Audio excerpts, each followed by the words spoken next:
नमस्कार, मैं हूं डॉक्टर भावना और आज हम बात करने वाले हैं भारतीय समाज में मुद्दे और समस्याओं के अंतर्गत सुसाइड या आत्महत्या के बारे में। अब तक हमने समाज से संबंधित बहुत सी समस्याओं के बारे में बात की। उन्हीं में से एक समस्या जो कि बहुत ही गंभीर है वह है आत्महत्या की समस्या। आत्महत्या स्वयं के द्वारा जानबूझकर स्वयं को नष्ट करने की एक क्रिया है। सबसे पहले दुर्खिम ने आत्महत्या की समाजशास्त्रीय परिभाषा, उसकी व्याख्या, प्रकार और कारण आदि के बारे में बताया था। उनकी मान्यता थी कि आत्महत्या की वैज्ञानिक और वास्तविक व्याख्या व्यक्तिक जैविक की कारकों जैसे वंशानुक्रमण, निर्धनता, प्रेम में असफलता, निराशा, मानसिक कारण आदि के आधार पर नहीं की जा सकती है, क्योंकि आत्महत्या एक सामाजिक घटना है, इसलिए इसके कारकों की खोज भी समाज में ही की जानी चाहिए। मनुष्य से अधिक शक्तिशाली शक्ति जो स्वयं मनुष्य के लिए उपयोगी और लाभदायक है और नैतिक आधार पर मनुष्य को अनुशासित भी करती है, वह केवल समाज होता है। समाज व्यक्ति का प्रेरणा स्रोत है। इसलिए जब कोई व्यक्ति आत्महत्या करने के लिए विवश होता है तो उस समय भी समाज ही दुखी व्यक्ति की चेतना में उपस्थित रहता है। यह समाज ही है जो व्यक्ति की एकाकी क्रिया को संचालित और नियंत्रित करता है। समाज में कुछ ऐसी शक्तियां हैं जो व्यक्ति को आत्महत्या करने के लिए प्रेरित करती हैं। वैज्ञानिक अनुसंधान की व्यावहारिक उपयोगिता को महत्वपूर्ण मानते हैं और आत्महत्या और अन्य व्यक्तिगत कारणों की उत्पत्ति को सामाजिक जीवन की परिस्थितियों में मानते हैं और उनका उपचार भी सामाजिक जीवन में ही संभव मानते हैं। दुर्खिम ने अपनी पुस्तक ली सुसाइड या आत्महत्या में आत्महत्या को परिभाषित करते हुए कहा कि आत्महत्या शब्द मृत्यु की उन समस्त घटनाओं के लिए प्रयुक्त किया जाता है जो स्वयं मरने वाले की सकारात्मक या नकारात्मक क्रिया का प्रत्यक्ष या अप्रत्यक्ष परिणाम होती है, जिसके भावी परिणाम को वह यानी मरने वाला व्यक्ति जानता है। इस परिभाषा के आधार पर आत्महत्या की कुछ विशेषताएं हमारे सामने आती हैं, उसकी अब हम बात करते हैं। पहली विशेषता कि यह क्रिया का परिणाम है यानी रिजल्ट ऑफ एक्शन। ऐसी मृत्यु को ही आत्महत्या की श्रेणी में रखा जाएगा जो मरने वाले व्यक्ति की क्रिया का परिणाम होती है, यानी क्रिया और परिणाम में कार्य कारण का संबंध होता है, भले ही यह संबंध प्रत्यक्ष हो या अप्रत्यक्ष। क्रिया सकारात्मक भी हो सकती है और नकारात्मक भी हो सकती है। सकारात्मक क्रिया का अर्थ है कि जो स्पष्ट रूप से मृत्यु का कारण हो, जबकि नकारात्मक क्रिया में मृत्यु का कारण अस्पष्ट रहता है। जैसे यदि कोई देशभक्त दुश्मन के हाथों में जाने से पूर्व स्वयं आत्महत्या कर लेता है या कुंठित व्यक्ति जीवन से निराश होकर आत्महत्या कर लेता है। प्रथम आत्महत्या के उदाहरण में कारण स्पष्ट है, जबकि दूसरे तरह के कारण में मृत्यु का कारण स्पष्ट नहीं है। या यह कहा जा सकता है कि पहली तरह की जो आत्महत्या है वह सकारात्मक है और दूसरे में जो क्रिया की गई वह नकारात्मक क्रिया है।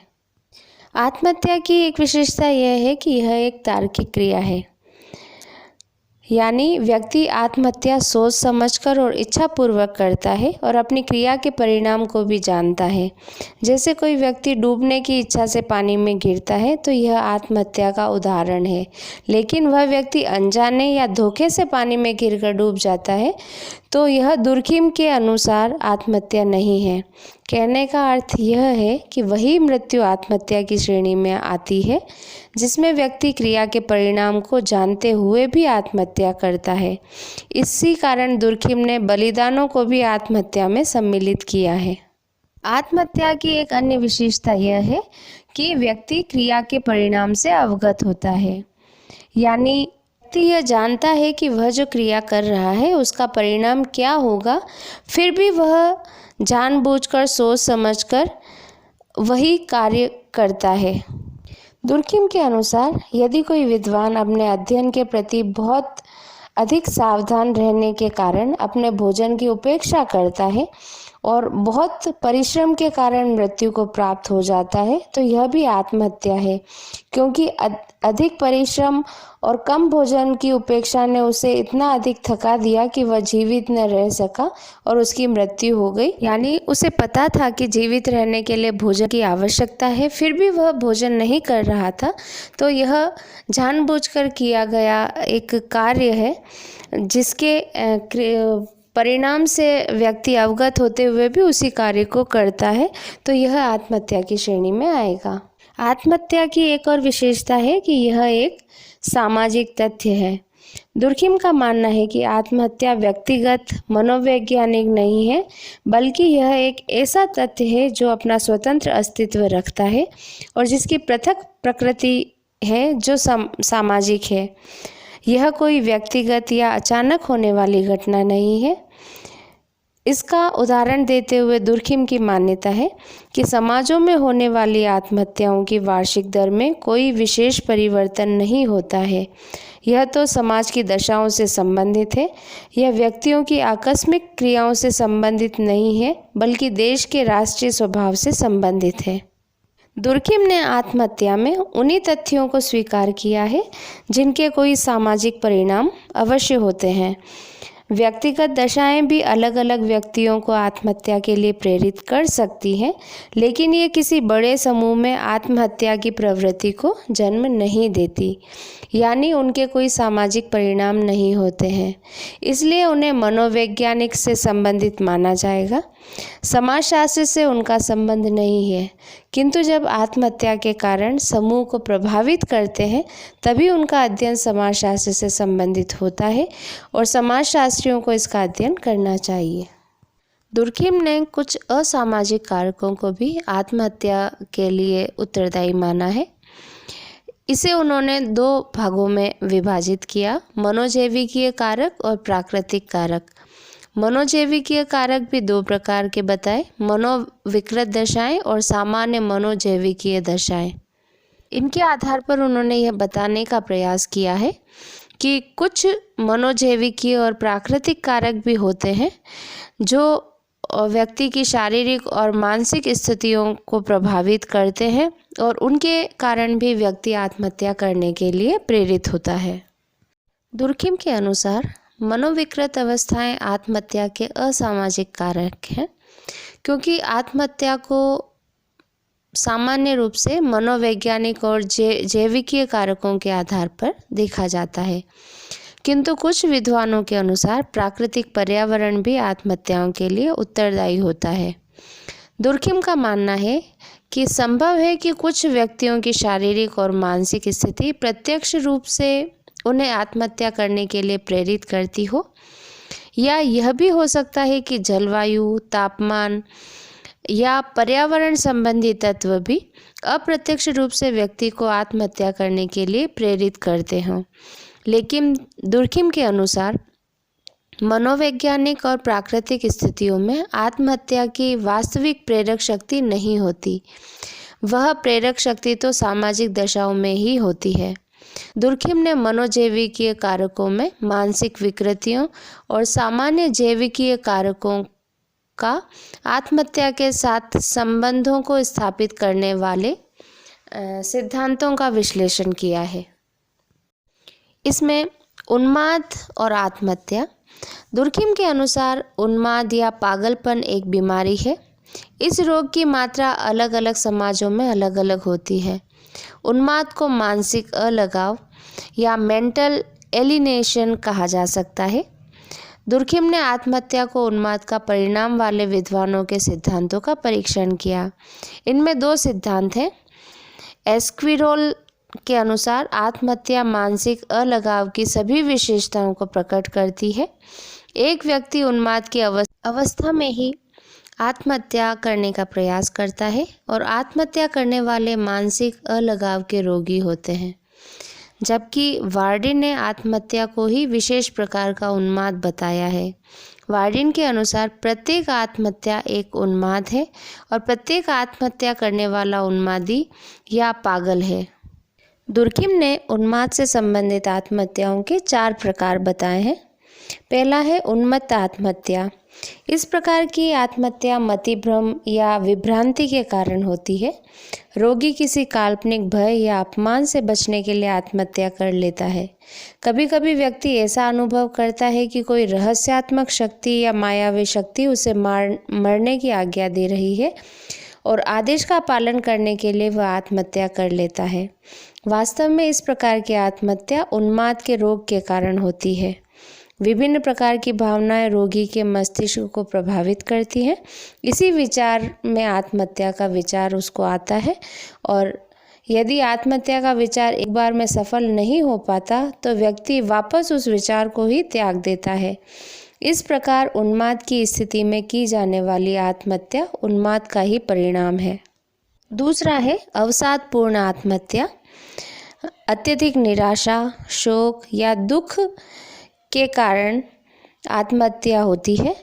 रोगी स्वयं को सबसे अलग समझने लगता है, जीवन उसको अंधकारपूर्ण लगता है और किसी प्रकार की खुशी उसको प्रभावित नहीं करती। मन में बड़ा कष्ट अनुभव होता है। इस प्रकार के लक्षण वाले व्यक्ति बड़ी चतुराई से शांति और विचारपूर्वक आत्महत्या करते हैं। आत्महत्या करने में वे किसी प्रकार की शीघ्रता नहीं करते। इनका रोग स्थायी होता है। तीसरा है सम्मोहित या बाध्यता मनोग्रंथि आत्महत्या या ऑब्सेसिव सुसाइड। इस प्रकार की आत्महत्या में रोगी के मन पर हर समय आत्महत्या का विचार छाया रहता है। मृत्यु की इच्छा से उसका मस्तिष्क में घूमता रहता है। मरने का कोई कारण सामने नहीं होने पर भी मरने की इच्छा व्यक्ति को प्रेरित करती रहती है। वह इस इच्छा को दबाने की कोशिश भी करता है और बहुत दुखी रहता है। अंत में वह आत्महत्या कर लेता है। चौथे प्रकार की आत्महत्या उन्होंने बताई आवेगपूर्ण या स्वचालित आत्महत्या। इस प्रकार की आत्महत्या का कोई वास्तविक या काल्पनिक कारण नहीं होता। इसमें मृत्यु का विचार अचानक एक आवेग के रूप में रोगी के मन में उत्पन्न हो जाता है और इस इच्छा की पूर्ति के लिए तुरंत ही वह आत्महत्या कर लेता है। यह सब कुछ ही पलों में घट जाता है। किसी कब्र के समीप से गुजरने पर, तलवार या चाकू आदि को देखने पर अचानक ही व्यक्ति आत्महत्या की तीव्र इच्छा करता है और आत्महत्या कर भी लेता है। इस प्रकार ये चारों प्रकार की आत्महत्याएं बिना किसी वास्तविक प्रेरणा के होती हैं। दुर्खिम का मानना है कि अनेकों आत्महत्याएं इस प्रकार की होती हैं जो इन चारों में से किसी प्रकार में सम्मिलित नहीं होती। अधिकांश आत्महत्या के साथ वास्तविक प्रेरणाओं का संबंध होता है, इसलिए उन्माद ही आत्महत्या का एकमात्र कारण नहीं माना जा सकता। व्यक्ति स्नायु दोष या नाड़ी दुर्बलता से भी आत्महत्या करता है क्योंकि यह भी एक मानसिक रोग है। इसकी विशेषता यह होती है कि इसमें व्यक्ति न तो पूरी तरह से मनोविकृत होता है और न पूर्णतया संतुलित। दुर्खिम इसे उन्माद का प्रारंभिक स्वरूप कहते हैं, जिसमें सामान्य सी घटनाओं पर ही रोगी उत्तेजित हो जाता है, सामान्य सी बात पर बहुत ज़्यादा कष्ट का अनुभव करता है या सामान्य घटना को बहुत आनंददायी मानने लगता है और हर्ष और विषाद की अस्थिर उत्तेजनाएं व्यक्ति के मानसिक संतुलन को बिगाड़ती रहती हैं और रोगी अपने जीवन में बड़ी परेशानी का अनुभव करता है। अंत में परेशान होकर आत्महत्या कर लेता है। दुर्खिम स्नायु दोष को आत्महत्या का मूल कारण नहीं मानते हैं। उनके अनुसार स्नायु रोग आत्महत्या का कारण तभी बन सकता है जब सामाजिक परिस्थितियां उसमें विशेष रूप से सहायक रही हों। दुर्खिम के अनुसार आत्महत्या की घटनाओं स्नायु दोष या मनोविकृति के रोगियों की संख्या के अनुपात में यदि समानता पाई जाए तभी मनोविकृति का आत्महत्या का कारण माना जा सकता है। साथ ही सामाजिक परिस्थितियों के अभाव में भी मनोविकृति की संख्या के अनुरूप आत्महत्या की दर घटती या बढ़ती रहती है। तभी इन दोनों में सहसंबंध माना जा सकता है, लेकिन वास्तविकता में ऐसा नहीं होता है। उनके अध्ययनों से ये निष्कर्ष निकला कि उन्माद या स्नायु दोष आत्महत्या का मुख्य कारण नहीं है। दुर्खिम ने धर्म, आयु और कालक्रम के अनुसार परीक्षण करके भी इसकी पुष्टि की है। इसलिए दुर्खिम के अनुसार स्नायु दोष स्वयं में एक बहुत सामान्य मनोभूमि है जो किसी विशेष क्रिया को जन्म नहीं देती है, बल्कि परिस्थितियों के अनुसार विभिन्न स्वरूपों में प्रकट हो सकती है। कुछ विद्वानों ने मद्यपान को भी आत्महत्या का कारण माना है, लेकिन दुर्खिम ने मद्यपान के अपराधियों की संख्या और आत्महत्या की व्याख्या का तुलनात्मक अध्ययन करके यह बताया कि मद्यपान और आत्महत्या में कोई संबंध नहीं है। दुर्खिम के विचार में वास्तव में समान परिस्थितियों में उन्मत्त व्यक्ति स्वस्थ मनुष्य की अपेक्षा आत्महत्या के प्रति अधिक झुकता है, परंतु ऐसा वह अनिवार्य रूप से अपनी दशा के कारण नहीं करता। उसकी वह शक्ति अन्य कारकों के प्रभाव के माध्यम से ही क्रियाशील होती है, जिनकी खोज की जानी चाहिए। न तो आत्महत्या स्वयं उन्माद का स्वरूप है और न ही मद्यपान की मनोवृत्ति आत्महत्या के लिए उत्तरदायी है। यह संभव है कि मद्यपान से उन्मत्त हो सकता है, लेकिन केवल मद्यपान ही आत्महत्या का प्रमुख कारण नहीं है। आत्महत्या के असामाजिक कारकों में मानसिक रोग के अलावा दूसरे कारक सामान्य मनोजैविकीय कारक भी महत्वपूर्ण हो सकते हैं। आत्महत्या मानसिक रोगों का परिणाम नहीं हो सकती, बल्कि आत्महत्या के लिए उत्तरदायी कारक मनोजैविकीय भी हो सकते हैं, जिनमें प्रजाति और पैतृकता भी माने जा सकते हैं, क्योंकि मनुष्य की शारीरिक और मानसिक स्थिति उसको आत्महत्या करने के लिए प्रेरित करती है, इसलिए वे लक्षण मनोजैविकीय हो सकते हैं। मनोजैविकीय कारकों में पहला कारक उन्होंने प्रजाति को माना। दुर्खिम के अनुसार प्रजाति आधुनिक अर्थ में उन व्यक्तियों का समूह है जो सामान्य शारीरिक लक्षणों से युक्त हैं। ये सामान्य लक्षण यौन संसर्ग के आधार पर पैतृकता से प्राप्त होते हैं। यानी प्रजाति उन व्यक्तियों का समूह है जो एक दूसरे के समान है, और प्रजाति से संबंधित ये समानताएं पैतृकता के आधार पर आती हैं। दुर्खिम ने इन प्रजाति के समूहों का आत्महत्या की दर के आधार पर वर्गीकरण किया और निष्कर्ष निकाला कि प्रजातीय लक्षणों के आधार पर आत्महत्या के संबंध को स्थापित नहीं किया जा सकता। आत्महत्या की दर का अंतर राष्ट्रीयता के कारण होता है, न कि प्रजाति के कारण। दुर्खिम प्रजाति और आत्महत्या के संबंध को अस्वीकार करते हैं और आत्महत्या में कमी या अधिकता का कारण लोगों की बाहरी परिस्थिति में अंतर को मानते हैं। दुर्खिम ने कद के आधार पर अध्ययन किया और पाया कि अगर किसी प्रजाति में ऊंचे कद वाले लोगों की तुलना में नीचे कद वाले लोग कम या अधिक आत्महत्या करते हैं, तो विभिन्न क्षेत्रों में आत्महत्या की दर का कारण उन क्षेत्रों की सभ्यता, भौगोलिक पर्यावरण और इनकी सामाजिक परिस्थितियों का अंतर माना जा सकता है। इसलिए दुर्खिम के अनुसार प्रजाति आत्महत्या का कारण नहीं है। मनोजैविकीय कारणों में दूसरा जो कारक है वह है पैतृकता। कुछ वैज्ञानिक पैतृकता को भी आत्महत्या का कारण मानते हैं। पैतृक आत्महत्या का अर्थ है कि आत्महत्या करने वालों के बच्चे भी इसलिए आत्महत्या करते हैं क्योंकि उनके माता पिता के आत्महत्या के लक्षण उनमें पैतृकता से आ जाते हैं। दुर्खिम पैतृकता को भी आत्महत्या का कारण मानना ठीक नहीं समझते हैं, क्योंकि उनका कहना है कि आत्महत्या के गुणों का हस्तांतरण नहीं होता। यदि पैतृकता ही आत्महत्या की प्रवृत्ति का आधार है, तो स्त्री पुरुष और प्रत्येक आयु के लोगों पर समान रूप से इसका प्रभाव पड़ना चाहिए, लेकिन ऐसा नहीं होता।